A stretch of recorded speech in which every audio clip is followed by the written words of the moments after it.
Peace and good and greetings once again from the Shrine of St. Anthony here in Ellicott City, Maryland. And we begin a new season, if you will, of these reflections on the Sunday readings.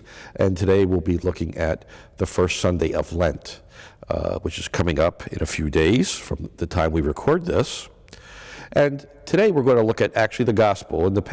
Recently we've been looking at kind of the obscure readings, but today I think the Gospel has a lot to say to us where we find ourselves in today and the liturgical life of the church at this moment, in liturgical time, but also perhaps also in the world that we live in today. So before we look at the reading, let me just offer just one word of context about this.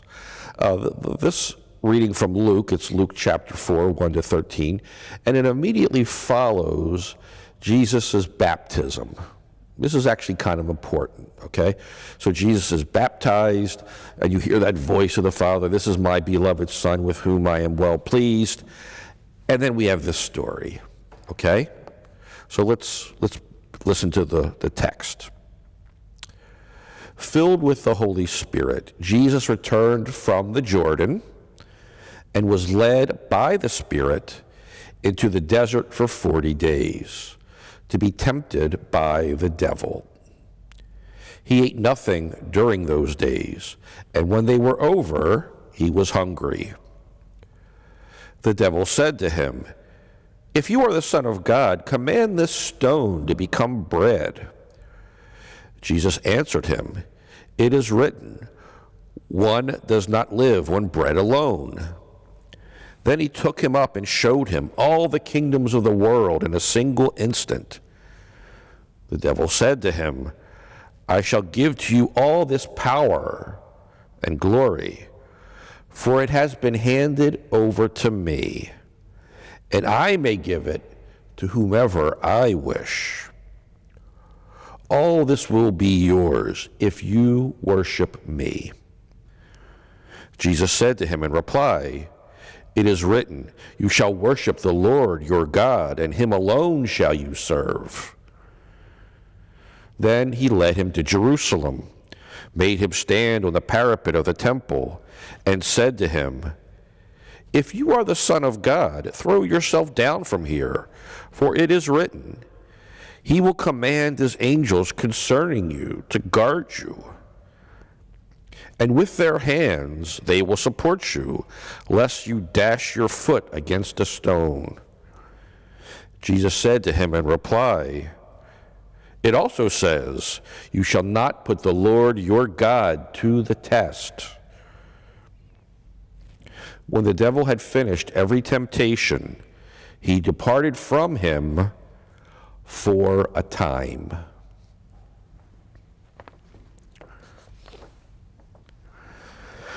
Clearly, this is a reading that speaks to us in this season of Lent. And we could look at the text and at kind of a surface level reading, which is a good one. It's not a bad reading of the text. And it's very helpful to us. But at a surface level, what does it say? Right? Jesus was tempted, right? On one hand, he ate nothing during those days, and when they were over, he was hungry. So he's human. He knows true human need. Okay? But he's also God, right? He's both, right? And into this world, into the desert, and this is an image that gets rooted very early on in the history of Christian spirituality. The desert fathers and mothers, and after the age of martyrdom, people seeking to be disciples of the Lord, people seeking holiness, fleeing the cities and running out into the desert. And why do they do that? To face their demons, right? To face their own demons, right? And to follow the path that Jesus trod. Jesus was tempted, just like us, right? Jesus was faithful, not like us, right? Because we are tempted and we fall, right? That is the sad plight of human nature, of fallen human nature. Right? All have sinned. All are sinners. Right? But Jesus is divine, and he shows us the way, right?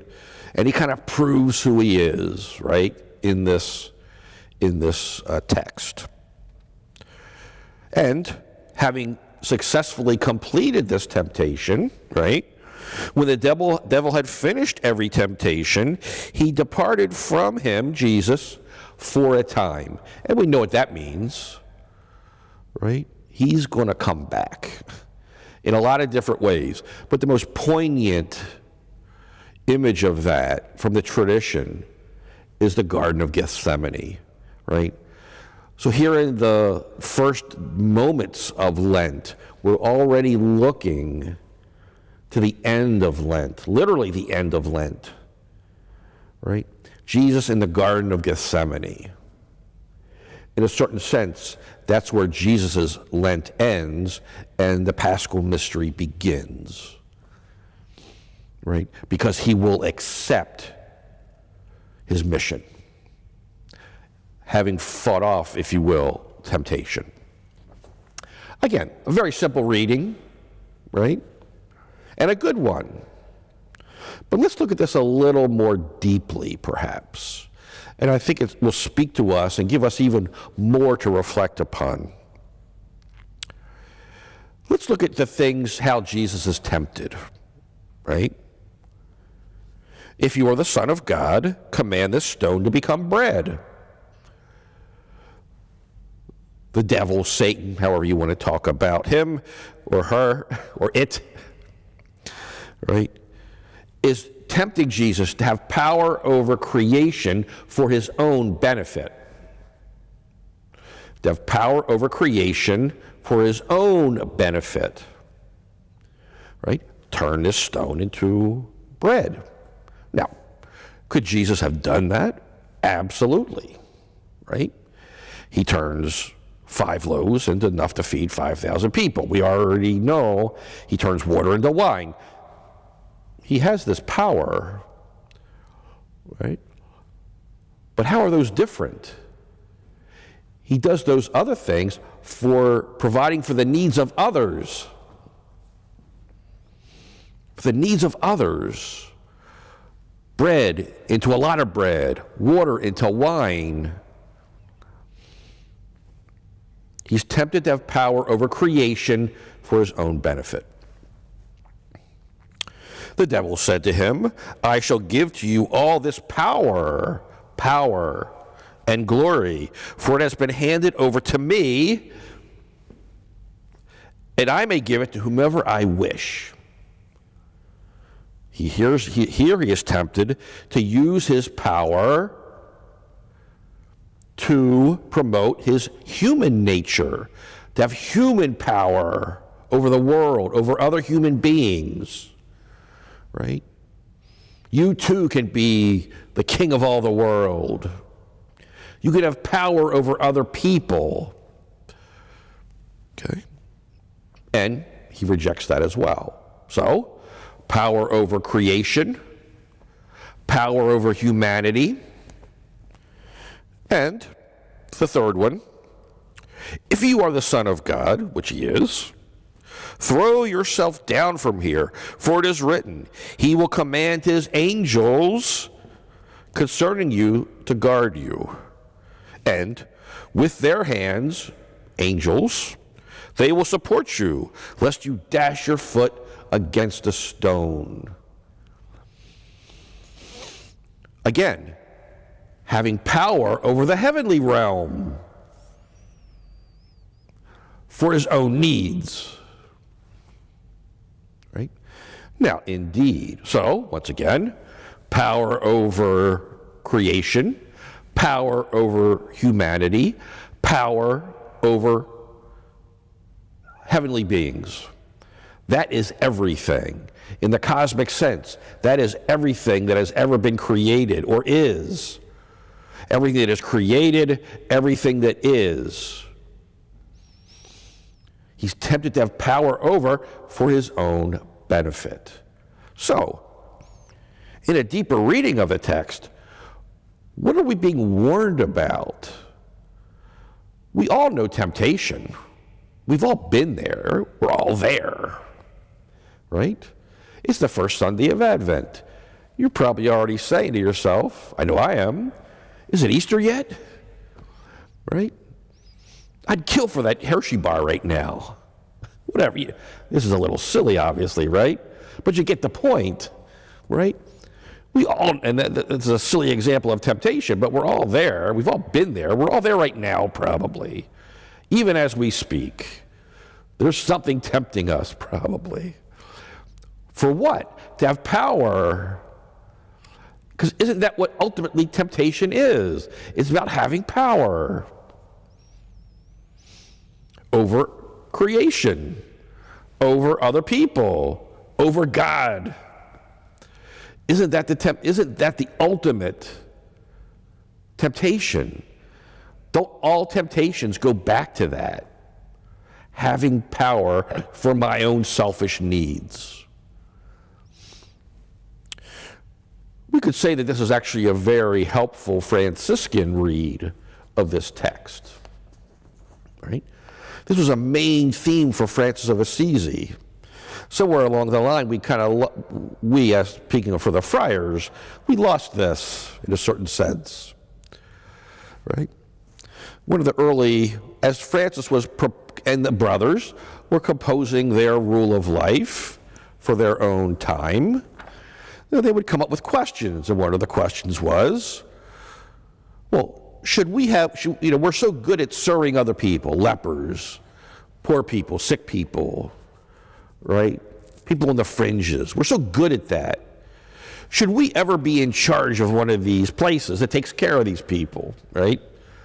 Should we be in charge of a leprosarium, a leper colony, if you will, or a hospital to take care of the sick or the aged or the poor? And on their reflection, their answer was no. Why? Because we don't want to be in a position to have power over others. We live in a world today where we see, not just within our own religious sphere, the spiritual sphere, but the world in which we live, the quest for power, right? And we can look at extreme examples, right? But we can also even look at ourselves, right? Go to the self-help section of any bookstore, right? What's the word that appears frequently in the titles of these works? Empowerment, right? We want to have power over ourselves. We want to have power over other people, right? But what do we learn about power? I shall give to you all this power and glory, for it has been handed over to me, and I may give it to whomever I wish. Who's I? The devil. Seeking to have power is, metaphorically speaking, doing the devil's work. Right? Now, as a slight corrective here, that doesn't mean we don't defend ourselves. Right? Good Catholic teaching, we have a right to defend ourselves, but never in the sense of using power to control other people or creation in a certain sense, or God, right? Power is, as the old saying goes, power corrupts, absolute power corrupts absolutely. Again, you only need to read the first page of the newspaper on any given day to see the truth of that statement, right? Hopefully during this Lent we can see ourselves as seeking to be freed from the temptation of power in our own lives, in our own striving to have power over creation, power over others, power over God, because power is ultimately abusive. During this season of conversion, this season of penance, hopefully we can seek to root out that selfish temptation within ourselves as individuals, as people.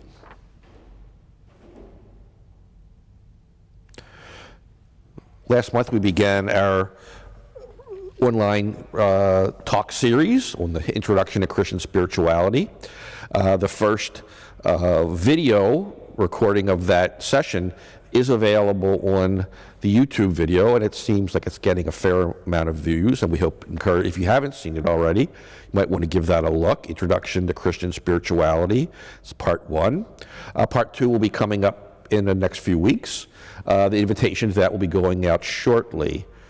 If you missed the first one and you want to come for the second, make sure you watch the first one first, because we're going to build on as we follow along. So you'll find the trip a little easier if you have seen the first one.